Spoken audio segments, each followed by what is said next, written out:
वसुदेवसुतं देवं कंसचाणूरमर्दनं देवकी परमानंदम कृष्णं वंदे जगद्गुरु। गुरु ब्रह्मा गुरु विष्णु गुरुदेवो महेश्वरा, गुरु साक्षात परब्रह्म तस्मै श्री गुरुवे नमः। पिछली बार हमने अर्जुन को स्वधर्म निभाने के लिए भगवान ने जो कहा उसके बारे में चर्चा की और भगवान ने कहा कि यदि युद्ध में मारे गए तो आपको स्वर्ग प्राप्ति होगी और यदि आप जीत गए तो समग्र पृथ्वी का राज्य आपके पास आएगा, तो आप राजा बन जाओगे। इसी कारण आपको अपना स्वधर्म निभाना है, क्योंकि आप क्षत्रिय हैं, आप एक राजपुत्र हो, राजकुमार हो। तो स्वधर्म और स्वकर्म की बात करने के बाद अर्जुन ने उनको पूछा कि मैं कर्म कैसे करूं, उसकी कोई युक्ति बताओ। तो भगवान ने अब आगे कहना शुरू किया, मुझे समुद्र के तरंग बहुत पसंद है, पर समुद्र के तरंग बड़े बड़े पत्थरों को भी काट देते हैं। मैं यदि समुद्र में खड़ा रहूं तो समुद्र के तरंग मुझे मार सकते हैं। अब मुझे समुद्र में तैरना भी है और मुझे तरंग नहीं चाहिए, कैसे होगा? तो इसके वास्ते मुझे तैरना सीखना पड़ेगा और उसकी जो कला है वो मुझे सीखनी पड़ेगी कि जैसे छोटे तरंग आते हैं तो मुझे ऊपर आना है, बड़े तरंग आते हैं तो नीचे जाना है। तो तरंगों के साथ साथ यदि मैं अपने आप को बदलता रहूं तो मुझे तैरने का बहुत आनंद आएगा। तो ये एक बुद्धि, एक युक्ति है। तो कर्म में भी युक्ति चाहिए, युद्ध में भी युक्ति चाहिए कि किस तरीके से युद्ध किया जाए। क्योंकि अर्जुन को बहुत बड़ी शंका है, जो भय है वो युद्ध का भय नहीं है, वो कर्म बंधन से डरता है। कर्म बंधन का अर्थ है रिस्पॉन्सिबिलिटी। मुझे दोषी मानेंगे तो मैं कर्म ऐसे करूं कि मुझे कोई दोषी माने नहीं, मुझे कोई से कर्म बंधन ना हो। तो इसी कारण मुझे आप उसकी युक्ति बताओ। अब भगवान आगे कहते हैं, सुख दुखे समय कृत्वा नभानभो जय जयो ततो युद्धा युज्यस्व नैवं पापम अवाप्स्यसे। हम उसका शब्दार्थ देखेंगे, बाद में भावार्थ, और उसके बाद हम तत्वार्थ देखेंगे। सम दुखे समय कृत्वा, आप जो युद्ध कर रहे हो वो युद्ध में जय पराजय, लाभ हानि और सुख दुख, ये सब में सम रह के आप युद्ध करो, जिसके कारण नैवम पापम अवाप्स्यसे, आपको जो पाप का डर है, जो कर्म बंधन का डर है, वो नहीं रहेगा। अब इसका हम भावार्थ देखते हैं। भावार्थ ये है कि सभी इसमें हमें सम रहना है, जय पराजय में सम रहना है, सुख दुख में सम रहना है, सभी में सम रहना है। अब सुख दुख तो ये तो आते ही रहेंगे, ये तो जीवन का एक सिद्धांत है। गीता ये नीति शास्त्र सिखाती है। जैसे किसी को हानि मत पहुंचाओ, किसी को मारो मत, चोरी मत करो, ये सब नीति है, अच्छी है। पर गीता इससे आगे कहती है, सुख और दुख दोनों में सम रहना। सुख आता है और दुख आता है। दुख में हम टूट जाते हैं, निराश हो जाते हैं, निराश भी नहीं होना है।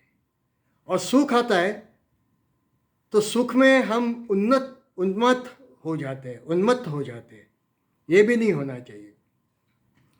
श्री सूक्त में यदि श्री हमारे पास आई, समृद्धि हमारे पास आई, तो हमें कैसे रहना चाहिए, इसके बारे में ऋषि मुनियों ने मार्गदर्शन दिया है। जब संपत्ति आती है तो व्यक्ति उद्धत हो जाता है, उन्मत्त हो जाता है।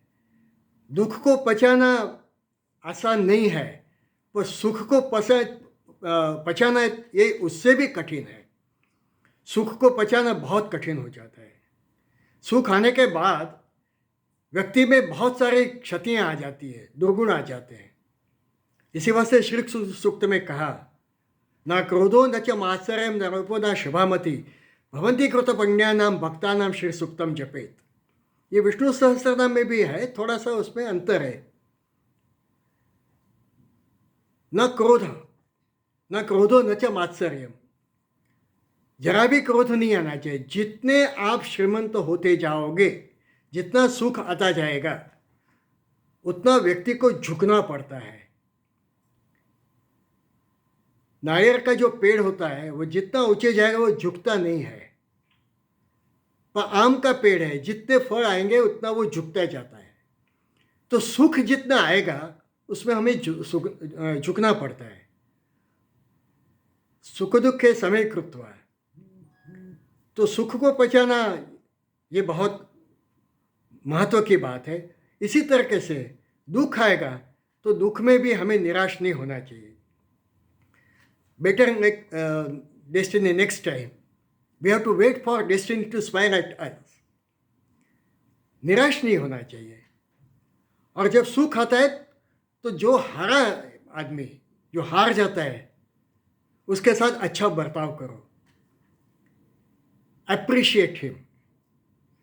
दुख में और सुख में दोनों में सम रहना है। एक बार ऐसे हुआ, 1970 की बात है,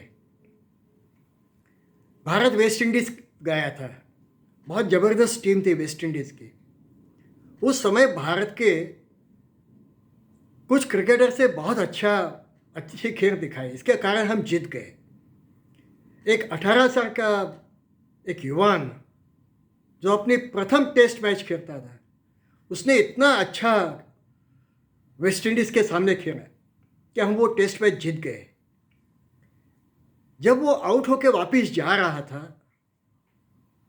तो वेस्ट इंडीज़ के जो कप्तान थे, गैरी सॉबर्स, अंतर्राष्ट्रीय क्रिकेटर है, वो ताली बजाते बजाते गावस्कर को बाउंड्री तक पहुंचाने गए और उन्होंने कहा कि आपने बहुत ही अच्छी खेल दिखाई। ये खेल भावना होनी चाहिए सुख में और दुख में भी। कोई अच्छा काम करता है तो उसके साथ अच्छा बर्ताव करना चाहिए। इसी तरीके से जय पराजय, लाभ अलाभ, प्रॉफिट होता है, नुकसान होता है, दोनों में सम रहना चाहिए। कई ऐसे शेयर मार्केट के उस्ताद होते हैं जो करोड़ों रुपए हार जाते हैं पर निराश नहीं होते, वो दूसरी बार दाव लगाते, बहुत पैसा कमा सकते। तो सुख दुखे समय कृत्वा, तो इसमें सम रहना ये बहुत बड़ी बात है। ये करने से क्या होता है, जो हमारे पे जो दोष आता है वो दोष कभी नहीं आएगा। पापम अवापससी नैवम पापम अवापससी। इस तरीके से जय पराजय, सुख दुख, इसका कोई भी विचार न करते हुए, इसमें सम रहते हुए आप युद्ध करो। ऐसे भगवान श्री कृष्ण ने श्री अर्जुन को ये युक्ति सिखाई है। अब आगे देखते हैं। ऐशा ते अभीता सांख्ये बुद्धिर्योगे त्वमाम शृणु बुद्ध्या युक्तो यया पार्थ कर्म बंधम प्रहाससी। अब यहाँ से श्री कृष्ण ने बताया, ऐशा ते अभीता सांख्ये, शब्दार्थ करते हैं कि सांख्य में कैसे बुद्धि रखनी है ये मैंने आपको सिखाया। अभिहिता, ऐशा ते अभिहिता सांख्य, ये मैंने आपको सिखाया कि सांख्य में बुद्धि कैसी रखनी है। अब बुद्धि योग में कैसे करना है, कर्म में बुद्धि कैसी रखना है, ये मैं आपको बताता हूँ। बुद्ध्या युक्तो यया पार्थ, इस तरीके से बुद्धि रख के यदि आप युद्ध करोगे, कर्म बंधन प्रहास्य, आपको कर्म का बंधन होगा नहीं। ये शब्दार्थ हुआ। अब उसका भावार्थ देखेंगे, तत्वार्थ देखेंगे।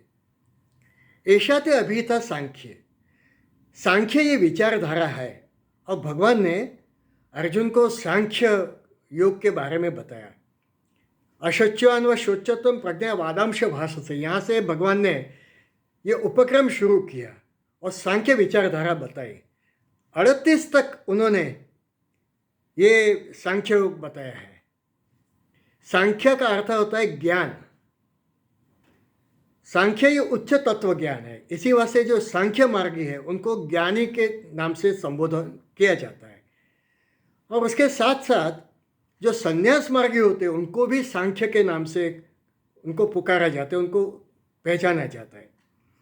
तो ज्ञान, संन्यास, सांख्य, ये तीनों का अर्थ एक ही है। और कई बार गीता में भिन्न भिन्न रूप से ये शब्द का प्रयोग हुआ है। जैसे 3 अध्याय में 3 श्लोक,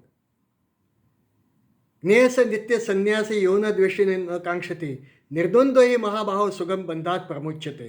देखो संन्यास की व्याख्या कही है। इसी तरीके से यत् प्राप्यते सांख्यम तत् योगे च अपि गम्यते एकम सांख्यम च योगम च यह पश्यति सह पश्यति। अब यहाँ सांख्य का अर्थ संन्यास कर दिया। अनाश्रित कर्म परम कार्यम कर यह स संन्यासी च योगी च न निरग्नि न च अक्रिया। यहाँ सन्यासी की व्याख्या दूसरी बताई भगवान ने। तो ज्ञान जो है, सांख्य है और सन्यासी, ये तीनों का अर्थ एक ही होता है। अर्जुन, मैंने आपको यहाँ पे सांख्य योग बताया, आत्मा अनात्मा की बात हुई और कहा कि आत्मा तो निरंतर है, वो कभी मरता नहीं है और शरीर का तो नाश होता है, आप युद्ध नहीं करोगे तो भी नाश होगा। तो आप युद्ध क्यों कर रहे हो, आप दूसरे को क्यों मार रहे हो, आप सन्यासी क्यों नहीं बनते, आप ज्ञानी क्यों नहीं बनते? यह एक विचार की धारा है। अब तो भगवान ने यहाँ पे कहा है, ऐशा ते अभिहिता सांख्ये बुद्धिर योगे त्यों शृणु। मैंने अभी तक आपको जो बताया ये सांख्य बुद्धि है, ये तत्व ज्ञान है, एक तत्व बुद्धि है। वो कैसे आनी चाहिए वो ये बताया, और उसमें क्या करना चाहिए इसकी युक्ति भगवान बता रहे। उसको उन्होंने नाम दिया बुद्धि योग। बुद्धि युक्तो जहात्य, ये आगे आएगा। बुद्धा युक्तो यया पार्थ कर्म बंधम प्रहाससे। तो बुद्धि योगे त्विमाम शृणु, यहाँ बुद्धि दोनों तरफ उसका उपयोग है। ऐशा ते अभिहिता सांख्य बुद्धि, तो सांख्य में बुद्धि कैसी रखनी ये मैं आपको बताया। और बुद्धि योगे त्विमाम शृणु, और कर्म योग में बुद्धि कैसी रखनी ये मैं अभी आपको सिखा रहा हूँ। कर्म, कर्मकांड और कर्म योग, ये 3 शब्द है। कर्म का अर्थ है कि बिना बुद्धि का उपयोग किए जो किया जाता है उसको कर्म कहते हैं। जैसे मजदूर होते हैं, उनको बताया गया कि यहाँ से पत्थर उठा के वहाँ रखो, ये कर्म करते रहते हैं। उसमें न तो बुद्धि का उपयोग है न किसी चीज़ का उपयोग, तो इसको कहते हैं कर्म। कर्मकांड क्या है? आज का कर्मकांड बहुत करते हैं हम। जैसे आपने अमेज़ॉन से कोई चीज़ मंगाई तो उसमें उसके साथ एक टूल किट आती है कि आप इसके पार्ट को इस तरीके से जोड़ो। ये सब उसमें बताया जाता है, एक क्रम बताया जाता है। ये है कर्म कांड, उसमें भी बुद्धि का उपयोग नहीं करना है। जैसे फर्नीचर है तो फर्नीचर के बक्से आ जाएंगे, फिर उसमें जो इंस्ट्रक्शंस दी हुई होती है उसके मुताबिक आप डाइनिंग टेबल, कुर्सी, सोफा सेट बना सकते हैं। ये हुआ कर्म कांड। और कर्म योग है जिसमें बुद्धि का उपयोग है। जो भी कर्म हम करेंगे उसमें बुद्धि का, यदि बुद्धि आ गई तो उसको कर्म योग कहा जाता है।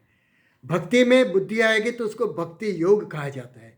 ज्ञान में बुद्धि आएगी तो ज्ञान योग बन जाता है। हठ में बुद्धि आएगी तो हठ योग कहा जाता है।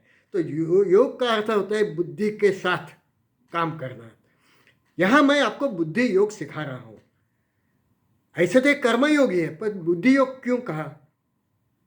यदि भगवान कहते कि कर्म योग सिखा रहा हूँ तो अर्जुन के मन में तुरंत एक विचार आता कि भगवान मुझे कर्म कांड करने को बता रहे हैं।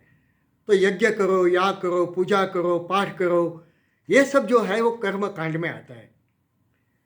मैंने कहा था एक बार कि कोई भी ग्रंथ का अभ्यास करे तो उस ग्रंथ कि जब वो ग्रंथ तैयार हुआ तो उस समय वहाँ की सामाजिक परिस्थिति क्या थी, आध्यात्मिक परिस्थिति क्या थी, कौन सी विचारधाराएं थी, इसका हमें अभ्यास करना होता है।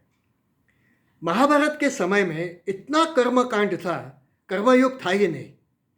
कर्म के बारे में किसी को भी पता नहीं है, अर्जुन को भी पता नहीं है, उससे तो प्रथम बार ये शब्द सुना है। इतना कर्म कांड था। तो यहाँ भगवान उसको बुद्धि योग कहते हैं कि मैं तुझे यज्ञ याग करने को नहीं कह रहा हूँ, मैं तुझे बुद्धि योग दे रहा हूँ। योग का अर्थ है भगवान के साथ चिपक जाना। योग का अर्थ है कि मैं जो भी कर्म करता हूँ उस कर्म करते समय मुझे उस परम तत्व को याद करते करते मुझे कर्म करना है। ऋषि मुनियों ने हमें कृति भक्ति सिखाई है। ये कृति भक्ति है। यद्यत कर्म करोमि तत् अखिलम शंभो तव आराधनम। ये संपूर्ण विश्व है, ये भगवान ने बनाया है। तो मैं जो भी कुछ कर्म करूँगा ये ब्रह्मांड के वास्ते, ये विश्व के वास्ते, ये भूतों के वास्ते, इनके वास्ते मैं कर्म करता हूँ। तो मेरा ये कर्म है वो कर्म योग तो होता ही है, ये भक्ति भी भगवान की हो जाती है। तो कर्मकांड भगवान नहीं कह रहे, वो कहते हैं बुद्धि योगे त्रिमाण शुणु बुद्धा युक्तो यया पार्थ कर्म बंधम प्रहासते। आप बुद्धिपूर्वक यदि युद्ध करते हैं तो आपका यह युद्ध है वो आपको कर्म बंधन से मुक्त कर देगा। आपको कोई उसकी जिम्मेदारी नहीं है, रिस्पॉन्सिबिलिटी आपकी नहीं है। क्योंकि अर्जुन ने इस अध्याय के शुरू में बताया था कि आप मधुसूदन है क्योंकि आपने मधु नाम के राक्षस को मारा है। आप अरिसूदन, आपको इस नाम से भी आपको पुकारते हैं क्योंकि आपने कई दुश्मनों को, शत्रुओं को मारा। मैं गुरु को मारूंगा, मैं भीष्म द्रोण को यदि मारूंगा तो मेरा नाम गुरुसूदन के नाम से मुझे सब पहचानेंगे। मुझे गुरुसूदन नहीं होना है, मैं गुरु की हत्या मुझे नहीं करनी है। इसी वजह से भगवान यहाँ कहते हैं कि ये जो कर्म बंधन है, ये कर्म बंधन से आप कैसे छूट सकते हैं। अब आगे हम देखेंगे। नेहाभि कर्म नाशोस्ति प्रत्यवायो न विद्यते स्वल्पम असे अपि असे धर्म से त्रायते महतो भय। हम प्रैक्टिकल एस्पेक्ट की बात कर रहे हैं और इसी कारण इस पर हम ज़्यादा ध्यान नहीं देंगे। नेहाभि कर्म नाशोस्ति प्रत्यवायो न विद्यते, ये जितना कर्म कांड है ना, ये क्रम के मुताबिक किया जाता है। अभिक्रम क्रम, अभि का अर्थ है उसके बारे में, अभिमान, अभियज्ञ। तो यहाँ नेहाभिक्रम नाशोस्ति, अभिक्रम एक मेथोडोलॉजी होती है, एक सीक्वेंस होता है। जैसे रसोई बनाना है तो रसोई में एक सीक्वेंस होता है। यदि आपने उसके मुताबिक काम नहीं किया, रसोई नहीं बनाए, तो रसोई बिगड़ सकती है, खाना बिगड़ सकता है। न यह अभिक्रम नाशोस्ति प्रत्यय न विद्यते। ये जो कर्म कांड है, ये कर्म कांड में भी विधियां होती है। उस विधि के मुताबिक यदि हमने कर्म नहीं किया, हो सकता है कि जो फल प्राप्ति होनी चाहिए वो ठीक तरीके से नहीं होगी। तो ये प्रत्यय हुआ, रिएक्शन है, एंटी रिएक्शन हुई। ये हमें नहीं चाहिए। स्वल्पम अपि अस्य धर्मस्य त्रायते महतो भयात्। अर्जुन, मैं तुम्हें जो योग बता रहा हूँ, स्वल्पम अपि अस्य धर्मस्य, थोड़ा भी आप ये करोगे तो त्रायते महतो भयात्, आप बहुत बड़े संकट से भाग सकते हैं। इसमें कोई क्रम नहीं है, आपको सिर्फ कर्म करना है, निष्काम कर्म करना है। आगे निष्काम कर्म शब्द आएगा। तो स्वल्पम अपि अस्य धर्म से, जो कर्म कांड में जो उसके जो दोष है, वो दोष मेरे इसमें नहीं है। भगवान है ना, ये बनिया है, ऐसे भी बनिया है। कृषि गोरक्षा वाणिज्यम वैश्य कर्म स्वभावचम, जो पशु पालन करते हैं उसको वैश्य कहा गया है। तो भगवान वैश्य है। और यहाँ पे वो अपना जो प्रोडक्ट है, जो बुद्धि योग है, वो प्रथम बार गीता में आया, प्रथम बार महाभारत में आया, प्रथम बार उस समय आया। तो यहाँ पे वो कहते हैं कि मेरा ये जो कर्म योग है, मैं आपको जो बुद्धि योग सिखा रहा हूँ, वो ऐसे है कि यदि आप थोड़ा सा भी करोगे तो आपको उसका बहुत मुनाफा होगा। अपना प्रोडक्ट बेच रहे, ये कर्मकांड नहीं कह रहे। तो नेहाभिक्रम नाशोस्ति प्रत्यवायो न विद्यते। तो आपको इसकी कोई आवश्यकता नहीं है। अब महत्व का श्लोक आगे आता है व्यवसायात्मका बुद्धी एके इह कुरुनंदन बहुशाखा ह्यनंतश्च बुद्ध अव्यवसायेन। हे कुरुनंदन, व्यवसायत्मक बुद्धि से आप काम करो, कर्म करो। मैं बताता हूँ व्यवसायत्मक बुद्धि क्या है। जिसकी व्यवसायत्मक बुद्धि नहीं होती है, उसकी भावनाओं को, उसके आकांक्षाओं को बहुशाखाएं होती है। बहुशाखा ही अनंतश्च, अनंत उसके उसके वासनाएं हो जाती है, उसके कामनाएं हो जाती है। इसी वास्ते आप व्यवसायत्मक बुद्धि को रखो। अब भावार्थ तत्वार्थ देखेंगे। भावार्थ ये है, एक चित्त से कर्म करना है, ये उसका भावार्थ है। यदि एक चित्त नहीं रखा तो असंख्य विचार हमारे मन में आएंगे और जिससे हमारा जो कर्म होता है, जो काम होता है, वो बिगड़ जाता है। व्यवसायत्मक बुद्धि, यहाँ दो बार बुद्धि का उपयोग हुआ है। एक व्यवसायत्मक बुद्धि और बुद्धि अव्यवसायी नाम। मन और चित्त, मन और बुद्धि दोनों को एकाग्र करके काम करना है। आप जो युद्ध कर रहे हो उसको एकदम कंसंट्रेशन से, एकाग्रता से करो। ये व्यवसायत्मक बुद्धि है। यदि व्यवसायत्मक बुद्धि नहीं हुई तो एक काम करते समय हमें कई सारे विचार आते हैं, इससे काम बिगड़ता है। आज के युग में हम देखते हैं कि ये युवान होते हैं, विद्यार्थी होते हैं, उनमें व्यवसायत्मक बुद्धि नहीं है। जिसको 90% से भी ज़्यादा मार्क्स आते हैं, उत्तीर्ण होते हैं, उनको आप पूछोगे कि आप क्या करोगे आप, तो बताएंगे कि जहाँ एडमिशन मिलेगा देखेंगे कहाँ एडमिशन मिलता है। अरे आप अच्छे संगीतकार हो तो भाई संगीत में आप प्रवीण क्यों नहीं होते? आप अच्छे इंजीनियर बन सकते हो, आपका ड्राइंग बहुत अच्छा है, आप पेंटिंग करते हो, स्केचेस करते हो, आप आर्किटेक्ट बन सकते हैं। पर विद्यार्थी जो है, युवा वर्ग है, वो निश्चित नहीं कर सकता, उसकी बुद्धि भटक गई है। यहाँ व्यवसायत्मक बुद्धि हमारे वास्ते है, युवाओं के वास्ते है। किस तरीके से निर्णय करना चाहिए? निश्चयात्मक बुद्धि, व्यवसायत्मक बुद्धि, निश्चयात्मक बुद्धि और बुद्धि योग, ये तीन बातें भगवान ने इस अध्याय में कही है। हमारी निश्चयात्मक बुद्धि क्यों नहीं होती? क्योंकि हमारी बुद्धि जो होती है ना, वो भाववश हो जाती है। भाववश होने के कारण कारुण्य आ जाता है और इससे हमारा कर्म बिगड़ता है, हमारा काम बिगड़ता है, हम निश्चय नहीं कर सकते। चार चीज़ें हैं जो हमारे कर्म को बिगाड़ती है: आशा, आग्रह, अहंकार और वासना। मैं ये कर्म करता हूँ तो मुझे ये कर्म फल मिलेगा, ये मेरी आशा होती है, और ये कर्म फल मुझे मिलना ही चाहिए, ये आग्रह होता है। आशा और आग्रह दोनों जीवन में से जाएंगे तो बुद्धि कार्य प्रवण हो जाती है। मैं चप्पू हूँ, मैं चप्पू की तरह मुझे काम करना है। न मुझे आशा है, न मुझे भावना है, न मुझे टेस्ट है, मुझे सिर्फ काटना है, ये मेरा कर्म है।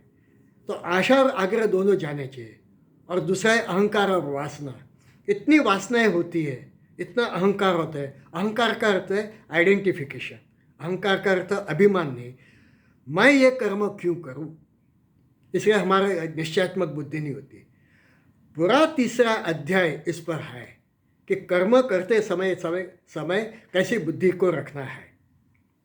अब अर्जुन यही पूछ रहे कि मुझे क्यों कर्म करने को आप बता रहे हो, मुझे क्यों युद्ध करने को बता रहे हो? बार बार हम ये घर में भी देखते हैं, ऑफिस में देखते हैं, समाज में देखते हैं, मुझे कर्म क्यों करने को क्यों बता रहे हो? घर में 3 बेटे हैं, एक कुछ भी काम नहीं करता है, वो बैठा रहता है, दूसरा कर्म करता है। हर बार काम उसको देंगे तो वो कहेगा मैं क्यों कर्म करूं, आप मुझे क्यों बता रहे हो? वो कर्म नहीं करना, वो उसकी निश्चयात्मक बुद्धि नहीं होती। बहुत सारी भावनाएं होती है। क्रिकेट मैच देखते, विराट ने सेंचुरी मार दी तो मुझे क्रिकेटर बनना है। उसके बाद कोई अच्छे संगीतकार का संगीत सुना, मुझे संगीतकार बनना है। 26 जनवरी की परेड देखी अशोक चक्र देते हुए देखा, मुझे भारतीय सेना में जाना है।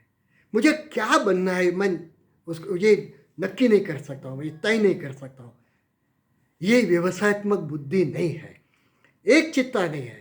एक बहुत अच्छे क्रिकेटर थे जो मन और बुद्धि को इतनी अच्छी तरीके से, उनको सिर्फ वो गेंद दिखती थी और उनको पता चलता था शुरू से कि बाउंसर आएगी, आउट स्विंग होगी, शॉर्ट पिच होगी, इन स्विंगर आएगी। ये कभी आउट नहीं होते थे। न तो वे हेलमेट का उपयोग करते थे न किसी चीज़ का, और उन्होंने 34 सेंचुरी मारी। एकाग्रता, ये एकाग्रता हमारे में बहुत कम है। जैसे कुछ हो गया हम निराश हो जाते हैं क्योंकि हम एकाग्र नहीं है। हम देखते हैं कि पाश्चात्य जो क्रिकेटर्स होते हैं, पाश्चात्य लोग जो होते हैं, उनमें व्यवसायत्मक बुद्धि होती है।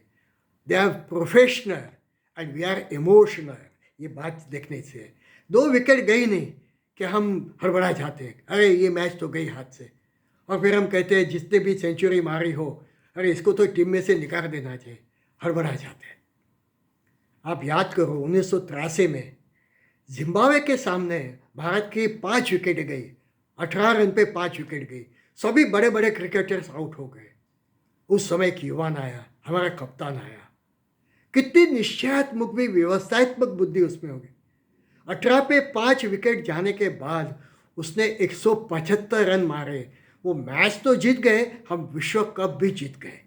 इसको कहते हैं व्यवसायत्मक बुद्धि, निश्चयात्मक बुद्धि।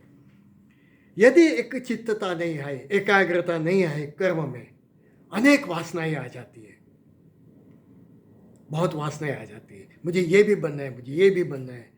मन जो होता है वो डाइवर्ट होते रहता है। इसी वास्ते भगवान यहाँ पे उसको कहते हैं कि हे अर्जुन, आप पूरा चित्त। अर्जुन के बारे में हमें पता है, जब छोटा था तो द्रोणाचार्य ने पूछा आपको क्या दिखाई देता है, उसको पता है क्या जवाब देना है। तो उसने कहा मुझे सिर्फ पक्षी की आँख दिख रही है। इसको कहते हैं व्यवसायत्मक बुद्धि। और गीता हमें व्यवसायत्मक बुद्धि, निश्चयात्मक बुद्धि और बुद्धि योग कहते हैं। बहुशाखा अनंतस्य बुद्धि अव्यवसायी नाम। आगे देखते हैं, यामिमाम पुष्पिताम वाच प्रवदंती अविपश्चित वेद वादरता पार्थ न अन्यत अस्ति इति वादिना कामात्मन स्वर्गपरा जन्म कर्म फलप्रदाम क्रिया विशेष बहुनाम भोगेश्वर गतिम प्रतिम भोगेश्वर प्रसक्ता नाम तया उपरत चेतसाम व्यवसायत्मका बुद्धि समाधौ न विधीयते। ये 3 श्लोक मैंने इसे वास्ते कहा है कि यहाँ पर भगवान कर्म कांड पर जमकर बरसे हैं। इन्होंने यहाँ पे वेदों की टीका की है, वेदों के बारे में ये सब शब्द है। भगवान ने कर्मकांड पर ध्यान कम केंद्रित करने को कहा है। उस समय इतना कर्मकांड था, तो एक कर्मकांड बंद करके कर्मयोग करने को भगवान ने कहा।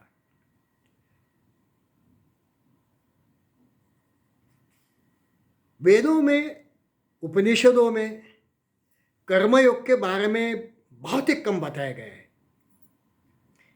इसके कारण अर्जुन का कर्मयोग पता नहीं है। वो कर्मकांडी था, बहुत कर्मकांड करता था। उपनिषद इतने अच्छे हैं पर वो ज्ञान मार्ग है, वो कर्म मार्ग ही नहीं है। ईशावास्य उपनिषद का जो दूसरा मंत्र है उसमें थोड़ा सा कर्मयोग के बारे में बताया है। कुर्वन्नेह कर्माणि जिचे विशेषतम समाहा। अच्छे कर्म करते करते 100 साल जीने की इच्छा रखो, बस। इसके आगे कर्मयोग के बारे में नहीं बताया है। कर्मयोग ये भगवत गीता की देन है।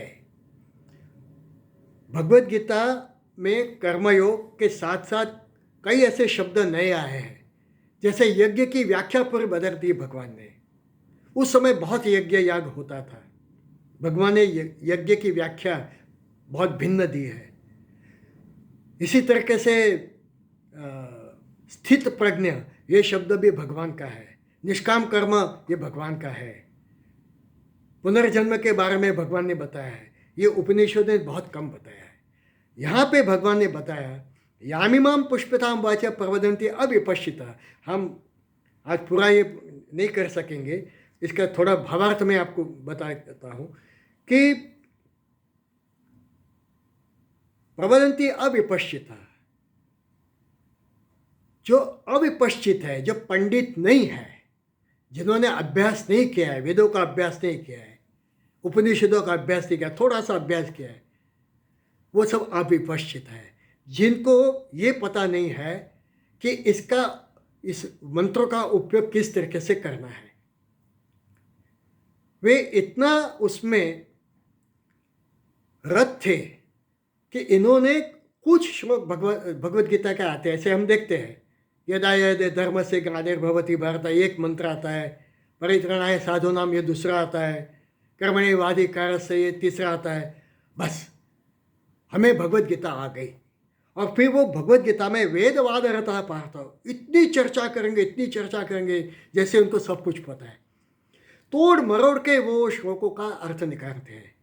ये वेदवाद रहता पार्थ। ये जो अविपश्चित होते हैं वे बहुत ऐसे आकर्षित आपको बताएंगे। यहाँ कर्मकांड के बारे में भगवान ने बताया कि कर्मकांड मत करो आप। भगवान ने यहाँ वेदों की टीका की है, जीसस क्राइस्ट ने बाइबल की टीका की है। क्यों की है? क्योंकि उस समय ये कर्मकांड का अतिरेक हो गया था। इतना कर्मकांड था, कर्मयोग कोई करता नहीं था। मैं आपको बता दूं, यज्ञ याग में इतने उस समय के महाराजा रथ थे। ब्राह्मण भी शैक्षणिक कार्य छोड़ के पैसे कमाने के वास्ते यज्ञ याग कर रहे थे। समाज के अंदर दूषण आने शुरू हो गए। इसी वास्ते जो यज्ञ कर रहे थे उसको भगवान ने मारा है। बड़े राजा को भगवान ने मारा है, जयद्रथ को भगवान ने मारा, कंस को भगवान ने मारा, दुर्योधन को भगवान ने मारा। ये सभी यज्ञ कर रहे थे, तो भगवान ने उनको क्यों मारा? समय समाप्त हो गया है, इसकी चर्चा हम आगे करेंगे।